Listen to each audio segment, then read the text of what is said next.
Lucy Letby is accused of the murder of 7 babies and the attempted murder of 10 others. While she was working on the neo-natal unit at the Countess of Chester Hospital. Letby denies all of the charges over the incidents. Lucy Letby was the only person working on the night shift. It was alleged in court that their mother was apparently told by Miss Letby, "Trust me, I'm a nurse." This is a podcast about one of the most anticipated criminal trials for years. It involves the most shocking of crimes, the alleged murders and attempted murders of tiny premature babies at the hands of a neo-natal nurse whose very job it was to look after them. Lucy Letby is on trial at Manchester Crown Court, accused of killing 7 children and injuring 10 more at the Countess of Chester Hospital in Cheshire. In total, there are 22 charges, all of which she denies. I'm Liz Hull, Northern correspondent for The Mail. I'll be in court to report on the case as it develops. And I'm Caroline Cheetham, a broadcast journalist. Every week on this podcast, we'll examine what's happened and bring you the details behind the headlines. This is The Trial of Lucy Letby. Welcome to episode 5 of The Trial of Lucy Letby, where we get behind the headlines of this case and bring you the detail the jury are hearing in this Manchester court. The babies in this trial are not being named for legal reasons, and the identities of their families are also being protected. They're known only as babies A to Q. The prosecution case is that each one of these babies was attacked while they were being cared for in the special care baby unit by the very person whose job it was to look after them. 7 of the babies died. 10 survived. The jury is now hearing about each baby in turn. So, we're going to focus each episode of this podcast on each baby, what the prosecution say happened to them, when and how. And in each case, we'll explain why the defence say Lucy Letby did not harm or kill any of the babies in her care. As we heard when we spoke to media law expert David Banks back in episode 1, Caroline, the importance of a fair trial is paramount. So we won't be explaining anything in this podcast that the jury have not heard already, because they are the 12 people who have to decide the outcome of this case. Every one of these babies was or is someone's son or daughter, and the mums, dads and families of every baby are present in court, listening to every detail of how their child was allegedly killed or harmed. Welcome to episode 5, Baby C.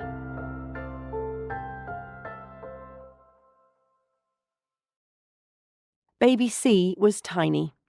He weighed less than 2 pounds when he was born by caesarean section 10 weeks early, in June 2015. The nurse looking after Baby C described him as the smallest baby she'd ever seen. And there'd been problems with his mother's pregnancy, which meant blood flow to the placenta was abnormal, and this had restricted his growth in the womb, and so he was only half the size he should have been for his gestation. Doctors actually were worried he might be stillborn, so despite his size, he was delivered early at 30 weeks. Now, he was immediately placed in Nursery 1, and we've heard in previous episodes that Nursery 1 was where the most vulnerable babies were cared for at the Countess. But even from birth, he was described by Sophie Ellis, who's the nurse looking after him, as a feisty little baby, because he was active, wriggling around and pulling out his tubes. So although he was tiny, weighing less than a bag of sugar, Liz, the prosecution say Baby C was doing well. That's right, the jury have heard that he didn't need resuscitating at birth, and although he had a few problems, he had some breathing difficulties and he was being treated for pneumonia, the doctors actually thought that he was getting better. In fact, he was considered stable enough for his breathing support to be reduced and for them to start feeding him. But on the evening of June 13th, 2015, Baby C suddenly collapsed and he died. And just to keep up with the timeline here, Liz, this was 4 nights after the collapse of Baby B and 5 nights after the collapse and death of Baby A. So 3 serious incidents in the space of a week. Yes, and the prosecution say that Lucy Letby was responsible for all 3 attacks. She allegedly killed 2 baby boys and harmed a baby girl in that short time.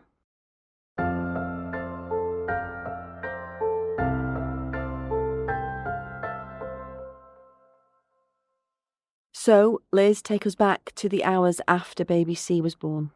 We've heard in previous episodes that the system of care at the Countess was for each baby to have a designated nurse. The jury have heard that on the night shift of June the 13th, Lucy Letby was not the designated nurse for baby C. In fact, the shift leader had assigned her to nursery 3, where another baby boy, who can't be named and isn't involved in the trial, was showing signs of respiratory distress. She wanted Lucy Letby, who by then was an experienced Band 6 nurse, to keep a close eye on him. So Lucy Letby was in nursery 3 on the night shift of June the 13th. And baby C's designated nurse was called Sophie Ellis. Now, she was newly qualified and she hadn't had any specialist training, but she was assigned to look after him under the supervision of a more experienced nurse called Melanie Taylor. And that was in nursery 1. And at 11 o'clock that night, Sophie Ellis gave baby C his first feed of milk, which was 0.5 millilitres. That's right, isn't it, Liz? Yes, obviously that's a tiny amount, but the doctors had held off giving baby C any milk at all until then because nurses had aspirated, which basically means drawn out, some dark black bile from his stomach through his feeding tube in the hours previous.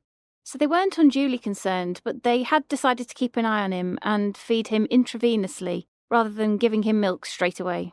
But the jury heard that by the evening doctors were happy with his progress and decided that feeds could begin. So it was 15 minutes after that first feed from Sophie Ellis at 11 o'clock at night that baby C stopped breathing. Yeah, she told the jury that she'd nipped out of the nursery for a few moments. She couldn't remember exactly how long she was away, but she said it wasn't very long, and then returned when she heard the alarm go off. Now, this was the alarm that was monitoring baby C's breathing and heart rate. And when she came back into nursery 1, she said Lucy Letby was there, standing over baby C's incubator. Sophie Ellis said Lucy Letby had told her he'd just had a Brady and a DSAT, which in layman's terms means his heart rate had dropped and the oxygen levels in his blood had fallen. OK, but he recovered actually quickly at that point, didn't he, without any intervention, and his breathing returned to normal on its own. And I think the jury were told Sophie Ellis went to work on a computer in the same room.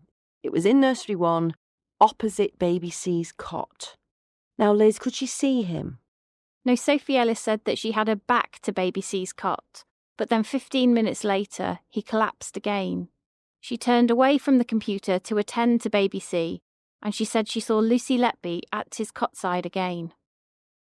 And Liz, he'd stopped breathing again, but this time he didn't recover on his own. No, he didn't, and the shift leader, who is a nurse we can't name for legal reasons, rushed in to help. Sophie Ellis and Lucy Letby tried to give baby C rescue breaths with an oxygen mask, but he didn't respond, so Sophie Ellis was sent to put out what's called a crash call. That's the emergency call to the doctors on duty to come urgently. So I think by this point a number of nurses were doing CPR, but it wasn't working, and the court heard that it was Lucy Letby who suggested using a tube. Now, this was called a Goodell, and that was to open baby C's airway. Yeah, Mel Taylor, the senior nurse supervising Sophie Ellis, said she'd never used such a device before, and she described Lucy Letby as being cool and very calm as the situation unfolded. It was around 11 minutes after baby C collapsed that the doctor on duty, Catherine Davis, arrived. Now, by this point, it was 11:26 p.m, and like in the cases of baby A and baby B, one of the nursing team rushed to get baby C's mother. Now, she's a doctor herself, actually. She's a GP, and she was recovering from her caesarean section on a ward upstairs. Yeah, that's right, Caroline. The mother of baby C arrived in nursery 1 and saw doctors and nurses desperately trying to save her son. The jury were read a statement she gave to the police afterwards. Her words have been voiced by an actor. I ran down to the unit where I could see CPR was being performed. It was explained that his heart rate had suddenly dropped and he had stopped breathing without any reason. This had been sudden and very unexpected. They'd given him a very small amount of milk a few minutes before, but they didn't think this was relevant. I didn't really take in what was happening and didn't take in the severity of the situation until a nurse came up and asked whether I wanted someone to call a priest. I remember feeling quite shocked, and I asked if she thought he was going to die. She responded, "Yes, I think so." I was surprised that this piece of information came from a nurse rather than a doctor. And I think it became clear shortly after midnight, Liz, that baby C couldn't be saved. But unusually, he survived for 5 more hours, eventually dying at 5:58 a.m. on June the 14th. And this detail is particularly distressing, Liz. Yeah, the registrar and consultant who tried to help baby C told jurors his lack of response to resuscitation attempts was actually very unusual. Dr. Davis said the baby didn't have a heartbeat when she arrived, and despite his prematurity, she thought it was very unusual that he did not respond at all. She actually told the jury, even the smallest, sickest babies will usually respond in some way, even if only for a brief period of time. We get them back for a short period. They may go on to have subsequent arrests, but this was very unusual that he had absolutely no response. And when the doctors realised baby C was not going to survive, they agreed to continue minimal resuscitation to keep him alive until a Church of England vicar and a Catholic priest arrived to baptise him. But during this time, baby C's heartbeat and breathing returned faintly, something Dr. John Gibbs, the consultant on call that night, told the jury he just couldn't explain. His words are voiced by an actor. Surprisingly, while we were waiting for the 2 ministers, there were some signs of life. I hadn't been expecting that. I was not sure initially what to do because we had stopped full resuscitation. We were only performing a token resuscitation to allow him to be christened. I'm not sure why his breathing, occasional gasps, and his heartbeats restarted. It was 5 hours later when finally no heartbeat was heard and there were no further gasping responses. I can't think of any natural disease process that would allow the heart to restart later when you've not been able to restart it with resuscitation. That suggests that whatever catastrophic event caused his death was reversing. I don't understand that from a natural disease process.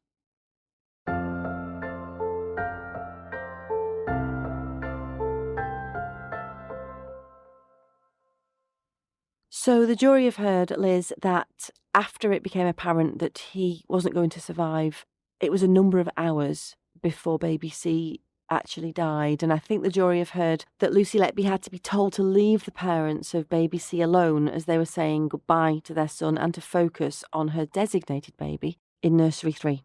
Yeah, baby C's mother by now had telephoned her husband who'd arrived at the hospital, and their son was later baptised. Doctors made him comfortable and the couple were taken to a private room to cuddle him as he passed away. But the father later told police that a nurse he thought may have been Lucy Letby came in with a ventilated basket. She told the couple, "You've said your goodbyes. Do you want me to put him in here?" The father said the comment shocked him because their son was still alive. The nurse backed off and tried to defuse the situation, he said, but I couldn't believe she'd said that. And as we just mentioned, Liz, Lucy Letby was supposed to be in nursery 3 during this period of time. Yes, the shift leader told the court that she had to remind Lucy Letby more than once to concentrate on her designated baby and come out of the room where baby C's parents were cradling him in his final moments. Although he still had a heartbeat, doctors explained he'd suffered catastrophic brain damage due to being deprived of oxygen, and the nurses gave him morphine until he passed away. Afterwards, a post-mortem was carried out at Alderhay Children's Hospital, and I think his death was initially put down to natural causes. Yes, but when Dr. Dewey Evans, that's the prosecution's expert witness that we've told listeners about previously, examined baby C's medical notes and the reports from other clinicians, he concluded that the death was actually not natural. The prosecution say this is the first time Lucy Letby killed a child by injecting air, not into the bloodstream, a technique that they say she used before, but instead directly into his stomach via a feeding tube. Dr. Evans told the jury that this inflated his stomach like a balloon, causing his diaphragm to splint and not work properly, eventually causing him to suffocate.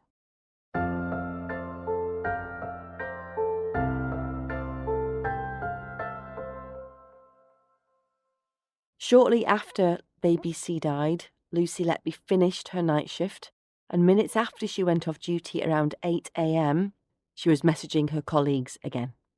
Yes, another nurse, Jennifer Jones-Key, WhatsApped Lucy Letby to ask her how the night shift had been, and they began exchanging messages. These have been voiced by actors and start with Lucy Letby's reply at 8:42 a.m. It just wasn't a great start to shift, but sadly it got worse. I was struggling to accept what happened to baby A. Now we have lost baby C overnight, and it's all a bit much. Kiss. It will be, but it does happen to these babies, unfortunately, sometimes. Maybe you'll feel better when you know what happened to baby A. So sad. It's a very sad part of our job, and I think because we don't see it as much, it's harder. I know it happens, but it's still so sad and cruel, isn't it? Kiss. This is why we have to pull together and look after each other. You do need to try to switch off and get some sleep. I just keep seeing them both. No one should have to see and do the things we do. It's heartbreaking, but it's not about me. We learn to deal with it. It's horrible and heartbreaking. I don't think those babies ever leave you. It's not about me or anyone else. It's about those poor parents that have to walk away without their baby. So, Liz, the prosecution say Lucy Letby suffocated baby C by injecting air into his stomach via a feeding tube, but the defence say he was actually too poorly to be cared for at the Countess in the first place. Yeah, Ben Myers, Casey, is defending Lucy Letby, and he suggested to the jury that baby C was so small that it was borderline whether he should have been treated at the Countess, and that he should have been moved to a specialist hospital. He questioned whether a nurse as inexperienced as Sophie Ellis, who had been qualified for less than a year, should have been charged with looking after him. Mr. Myers also said that Lucy Letby disputed Sophie Ellis and Mel Taylor's recollections that she was in Nursery 1 when baby C suffered his fatal collapse. Mr. Myers said Lucy Letby simply wasn't there until later, when she came in to try and help save him. And I think Mr. Myers also insisted that it was impossible to exclude infection as the reason for baby C's collapse because he was being treated for pneumonia. Yes, and he also suggested that air which could be seen in his small intestine on an X-ray taken a day before his death, and bile that was aspirated from his feeding tube, indicated that baby C had a blockage in his bowel. But this theory was discounted in court by Dr. Gibbs and the prosecution's expert witness Dr. Evans and Dr. Sandy Bowen, who examined his medical notes after he died. Yes, they said that if the infant had a blockage, it would have been evident at post-mortem after his death, and although the pneumonia made resuscitation attempts harder, the infection was not the cause of his fatal collapse. In fact, both the prosecution's expert witnesses said that baby C was being successfully treated and was improving when he died. That's it for episode 5.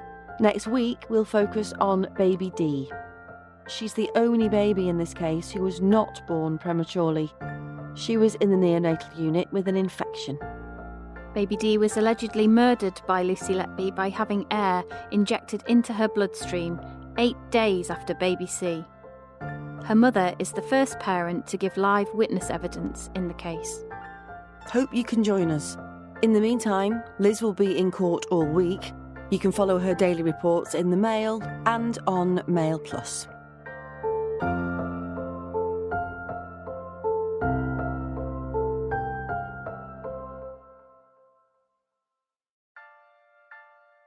Lucy Letby is accused of the murder of 7 babies and the attempted murder of 10 others. While she was working on the neo-natal unit at the Countess of Chester Hospital. Letby denies all of the charges over the incidents. Lucy Letby was the only person working on the night shift. It was alleged in court that their mother was apparently told by Miss Letby, "Trust me, I'm a nurse."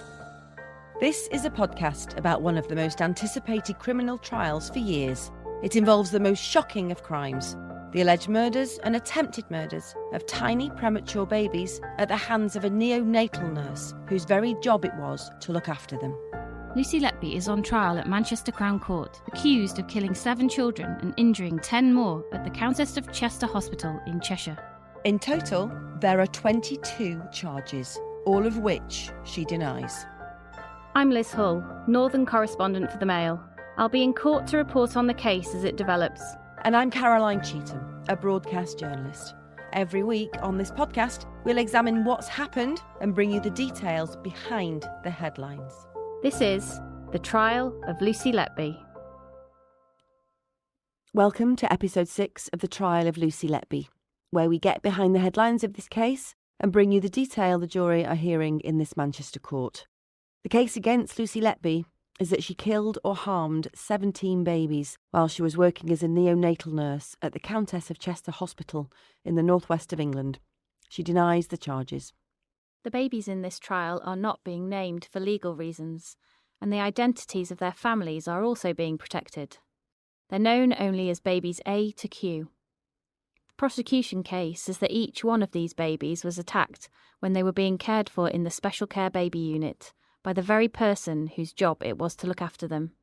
We're bringing you the detail of this court case as the jury is hearing it, from the prosecution and the defence. The importance of a fair trial is absolutely paramount, so we won't be explaining anything in this podcast that the jury have not been told, because they are the 12 people who have to decide the outcome of this case.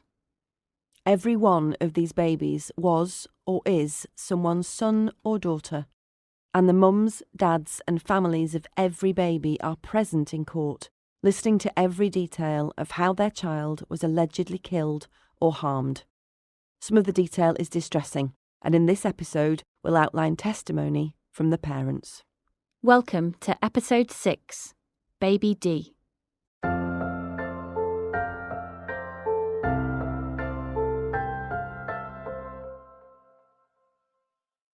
Baby D was a baby girl. She's the only baby in this case who was not born prematurely. She actually weighed a healthy 6 pounds 14 ounces when she was born, and the court has heard that she should never have even been in the neonatal unit at the Countess of Chester Hospital. She was only there because the hospital made a mistake. Her mother's waters broke more than 2 days before she was delivered, but the hospital didn't give her antibiotics, and baby D was actually born with a suspected infection. Now, this is less than a week after the death of baby C and a fortnight after the death of baby A. The jury have been told that baby D's mother had a pretty smooth pregnancy, but the issues began when her waters broke in the middle of the night at 1 day short of 37 weeks. That's the stage of pregnancy that's considered full term. She rang the hospital and was told to come in later that morning, but when she and her husband went into the Countess maternity unit, her contractions hadn't really started, so she was sent home again. And I think she went home, Liz, for 24 hours and went back the next day, but again, things had not progressed. Yeah, so at this point, doctors decided to try and induce her. The mother told staff she was worried about infection, but they reassured her that everything was fine. And Liz, why was she so concerned about an infection?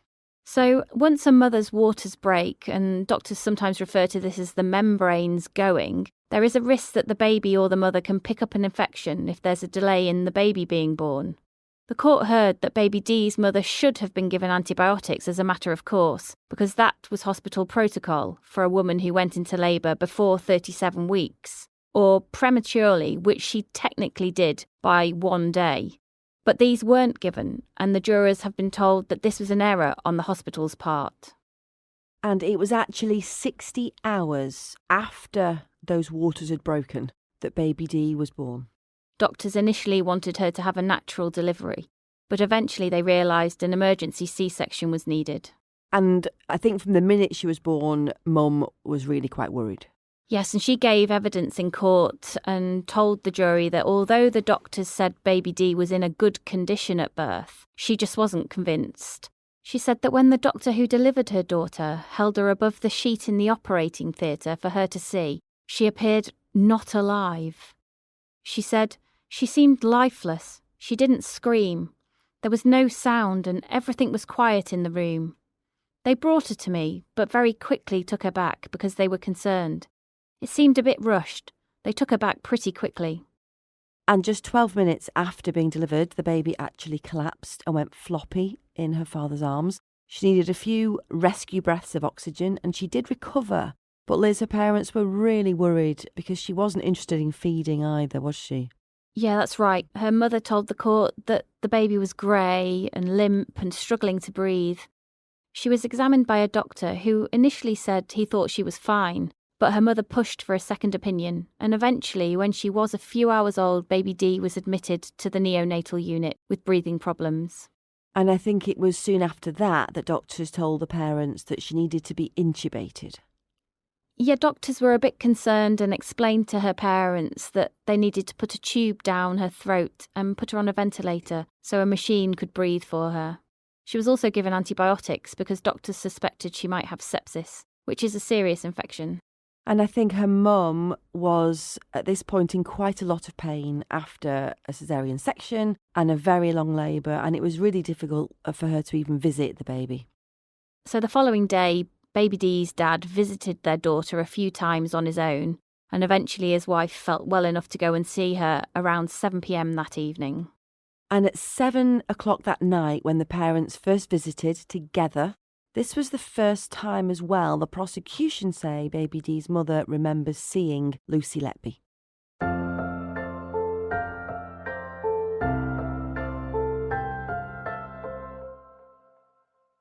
Lucy Letby was not Baby D's designated nurse. In fact, she was being looked after by another nurse called Caroline Oakley. Now, she was very experienced and had 20 years in the job. We've heard that ideally babies in intensive care should have one-to-one nursing, but on this particular night the unit was very, very busy. Nurse Oakley had Baby D in Nursery 1, but she also had another baby to look after in Nursery 2, which was the room opposite. And the jury have also heard that Lucy Letby had responsibility for 3 babies, 2 of which were in cots close to Baby D in Nursery 1 and another child in another nursery nearby. Baby D's mum told the jury that when they got to Nursery 1 that evening, Lucy Letby was the only nurse in the room. She described her as hovering around but not doing much. She had a clipboard to take notes and was sort of looking at the machines, she said. I asked if everything was okay, and she said yes, she's fine. But Baby D's mother said Lucy Letby was making her feel uncomfortable. She said, she could have just left us to it, but she stuck around. She was watching and looking over to us, and I asked my husband, can you tell her to go away or give us some privacy? Now, I think the defence dispute that this nurse was Lucy Letby because they say she came on duty later than 7 o'clock that night. Yes, that's right, but when Ben Myers, Lucy Letby's barrister, asked Baby D's mother about this, she was pretty insistent it was Lucy Letby she had spoken to. OK, so the parents spent some time with their daughter, who by then, the jury were told, was doing well. She'd been taken off the ventilator, but she still needed a bit of help with breathing, and that was via a mask over her nose and her mouth, which gently forced oxygen into her lungs. But Dr. Elizabeth Newby, she was a consultant in charge, she said that she was stable. So her parents went back upstairs to rest. And I think Baby D's father was allowed to stay with his wife in a private room on the maternity ward. The couple went to rest on the ward, leaving their daughter in Nursery 1 in the neonatal unit. And over the next few hours that night, it's alleged Lucy Letby tried to kill Baby D 3 times, succeeding on her 3rd attempt. Liz, what did the prosecution say happened in the early hours of June the 22nd? Well, it was around 1:30 in the morning when Baby D stopped breathing for the first time. Her designated nurse, Nurse Oakley, had taken a break and had asked another nurse to keep an eye on Baby D. She hadn't been gone long, though, when she was called back to the unit. The alarms monitoring Baby D's heart rate and oxygen levels had sounded, and Lucy Letby and another nurse, Catherine Percival Calderbank, had asked Nurse Oakley to return quickly. They'd also called for the registrar on duty, that's a doctor called Dr. Andrew Brunton, to attend to see Baby D urgently. Both the doctor and the 2 nurses told the court they noticed the baby had an unusual red-brown rash on her body, on her tummy, on her arms and her legs. And Nurse Oakley gave evidence to the jury, saying that she had never seen anything like it before. And Liz, listeners might remember this rash is significant because the prosecution say that doctors talked about an unusual rash on the bodies of babies A and B when they were allegedly attacked a fortnight before. Yes, the prosecution say this rash, which came and went within the space of a few minutes, was caused by air being injected into the bloodstream of the babies. This is what they allege Lucy Letby did when she attacked or killed them. So, to go back to baby D, Dr. Brunton, the registrar, and several nurses rushed to her cot and started treatment. They gave her a few rescue breaths with the neo-puff. That's a type of mask that the jury have heard is put over a baby's nose and mouth to give them oxygen quickly. And fortunately that worked, and she picked up pretty quickly. In fact, her heart rate and her breathing was back to normal, and the rash had disappeared within half an hour. But at 3 a.m, just over an hour later, she collapsed again, for the second time. Yes, Dr. Brunton told the court that he remembered he was on the children's ward nearby when his pager went off. Nurses informed him that baby D was crying. Her oxygen levels had dropped and the rash had reappeared. They increased the amount of oxygen being given to her, and by the time Dr. Brunton got to Nursery 1, a few moments later, her breathing and heart rate were back to normal, and she didn't need any extra treatment.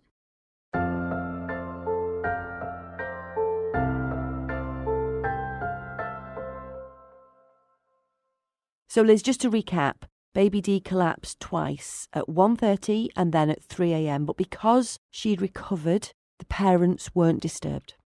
Nurse Oakley said staff had planned to tell her parents about the incidents the next morning, but they left them sleeping because the daughter had recovered. An hour later, that all changed when baby D collapsed again. And another more junior doctor, Dr. Emily Thomas, now she told the court that she remembered Lucy Letby being the nurse who called for help and that she was upset. Dr. Thomas said Lucy Letby said, "This is my second baby that this has happened to."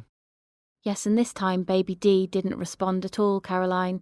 The nurses began CPR and a crash call was put out, and Dr. Brunton came back quickly. He also tried to contact the consultant on call, Dr. Newby. The court heard that Dr. Newby arrived at the hospital just after 4 a.m. to help Dr. Brunton, and along with Lucy Letby and Caroline Oakley, they tried to get baby D's heart to restart. Over the course of the next 28 minutes, they gave her CPR and administered 6 doses of adrenaline, but they just did not get a response. And at this point, Liz, nurses did go and get her parents to bring them to Nursery 1 because it was clear that their daughter was seriously ill. As we've heard, the parents had gone to rest a few hours earlier, but the next thing they knew, they were woken up in the middle of the night by a nurse in a panic. Baby D's mother explained what happened next to the court, and her words have been voiced here by an actor. "She just said our daughter was very poorly and you need to come down. We were fast asleep, so we didn't really know what was going on. The nurse helped me get into the wheelchair and we rushed downstairs. Dr. Brunton was holding her, trying to resuscitate. He was trying really hard. We were just standing there looking at her dying. Someone was holding a phone to his ear. He was quite agitated. And then Dr. Newby told him they had to let her go. He had to stop. She tapped him on the shoulder and said, 'You've got to let her go.' He stopped massaging her and pronounced the time of her death, and I couldn't stay in the room anymore, so I asked my husband to take me away." Now, the jury was also read a statement that baby D's dad had given to police about that night. Again, his words are spoken by an actor. "When we walked into the room, it was obvious immediately it was a very serious situation. There were lots of medical staff around my daughter. Dr. Brunton seemed to be in charge. I remember someone mentioning adrenaline and a real sense of urgency. They were unsuccessful in resuscitating her. Dr. Newby came to inform us that she had died.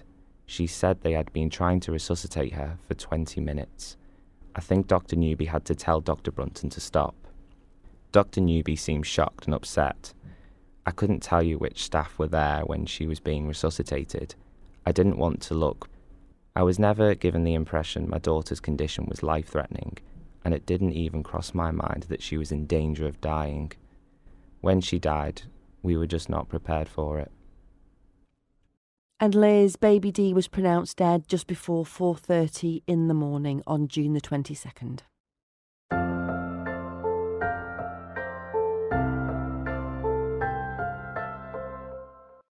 And the prosecution case is that Lucy Letby caused her death by injecting air into her bloodstream. The jury had been told that she was the common denominator, that she was the one nurse on duty on nights over the previous fortnight, when the prosecution say baby A and baby C died and baby B was attacked. And like on previous occasions, soon after she finished work on June the 22nd, after the death of baby D, Lucy Letby began WhatsApping her colleagues. It was only 9 minutes after she clocked off work that day that Lucy Letby sent a message to another nurse, who the court has previously heard was her mentor at the hospital when she was doing her training. The messages have been voiced by actors and begin with Lucy Letby telling her friend, who we can't name for legal reasons, about her shift. We had such a rubbish night. Our job is just far too sad sometimes. No. What happened? We lost baby D. What? But she was improving. What happened? I can't believe you were on again. You are having such a tough time.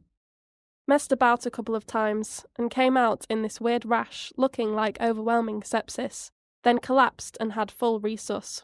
So upsetting for everyone. Parents absolutely devastated. Dad screaming. Andrew Brunton and Liz Newby said it will probably be investigated. Dad is beside himself. Damn. Poor family. You okay? It's just been another shock for us all. I feel a bit numb this time. Oh, hon, you need a break. Sorry to moan to you. Not what you want to hear first thing. It's fine. I'd want to know.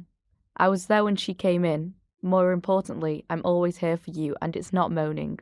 We have the shittest job in the world sometimes, and the best. Absolutely. On a day-to-day basis, it's an incredible job, with so many positives. But then sometimes I think, how is it such sick babies get through, and others die so sudden and unexpectedly? Guess it's how it's meant to be. We're a good team that give excellent care. We just don't have magic wands. I know that. I think there is an element of fate involved. There's a reason for everything. You're an excellent nurse, Lucy. Don't forget it. I know, and I don't feel it's a failure as such. More that it's just very sad to know what families go through. And I think what Lucy Letby said to her friend there in the messages and what the doctors had predicted was right, wasn't it, Liz? There was an investigation by the hospital into whether anything had gone wrong before baby D's death. Yes, a review was carried out into the care given to baby D's mother, and tests were taken of the placenta and her blood. Baby D's body was also sent to Alder Hey Hospital, the specialist children's hospital in Liverpool, for a post-mortem. It revealed that baby D did have an infection, but it wasn't sepsis. In fact, she'd been born with pneumonia. The review also found that the hospital should have given baby D's mother antibiotics when she was in labour. Despite this, though, Joanne Williams, the doctor who carried out the review, said neither the placenta or baby D's mother showed any sign of infection in the hours after birth, and she doubted whether a dose of antibiotics would have made a difference. And it's the prosecution case, isn't it, Liz, that although she had pneumonia, that isn't what killed baby D. No, Dr. Dowie Evans, the prosecution expert witness, who we've heard about in previous episodes, said that baby D was actually recovering from the pneumonia when she died, and it wasn't the cause of her death. But this is contested by the defence, Liz, and we should stress that Lucy Letby denies harming any babies in her care. Yes, Mr. Myers pointed to the results of blood tests taken in the hours before baby D's death, which he said indicated that she was not a well child. He also suggested it had been a bad idea of Dr. Brunton's to take her off the oxygen mask around an hour before her final collapse. Mr. Myers said babies with pneumonia and breathing problems were vulnerable to collapse and sudden death. But Dr. Evans disagreed with him. He insisted that she was getting better, had improved enough to be taken off a ventilator, and only needed minimal breathing support. He said the only explanation for what happened to baby D was that someone tampered with her care by deliberately injecting air into her bloodstream.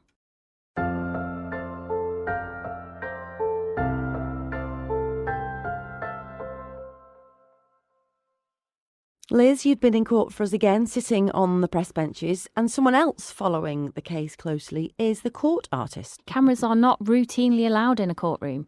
The only person allowed to capture it visually is the court artist, and there are only a handful of these people working in the UK.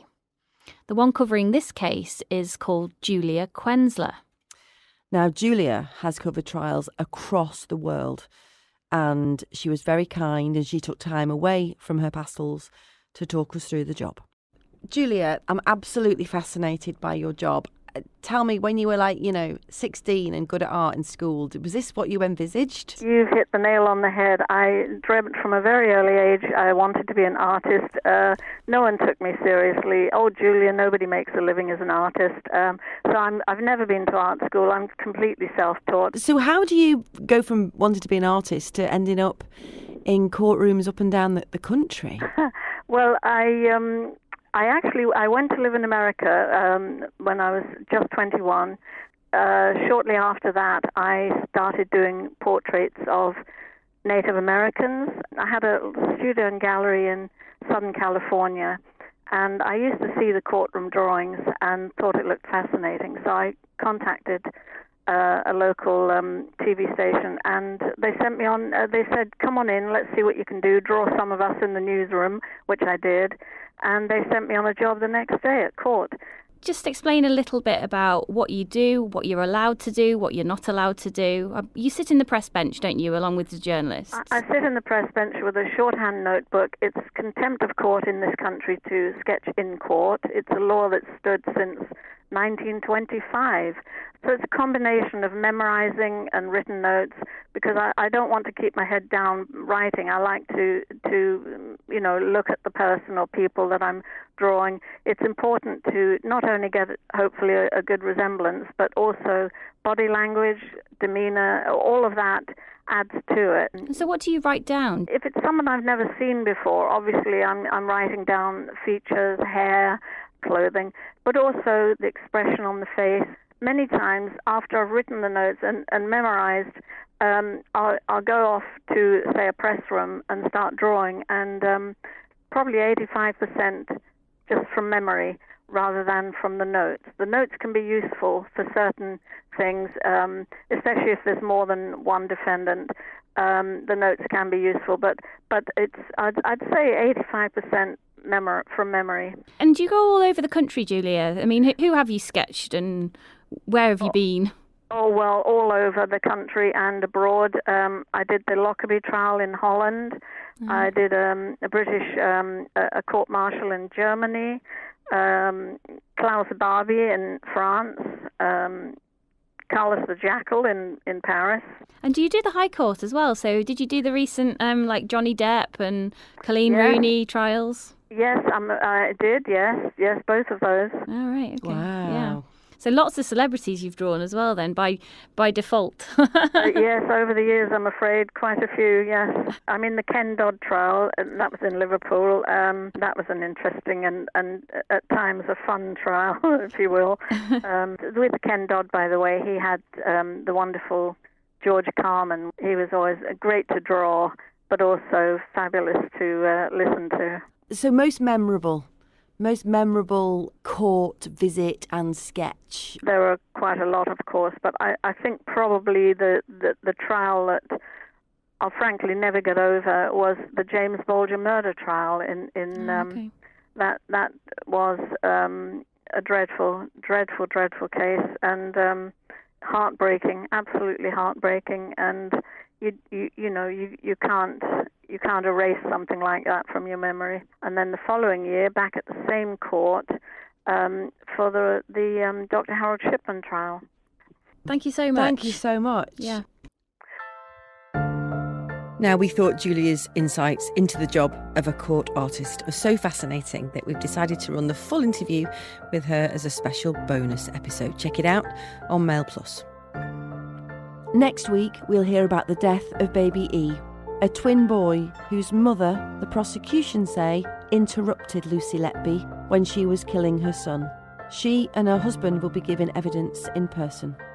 I will be in court to hear what they have to say, and you can read my daily reports in the Mail and on Mail Plus. You can also follow us on Twitter at Lucy Letby Trial, or send us an email at thetrialoflucyletby@gmail.com.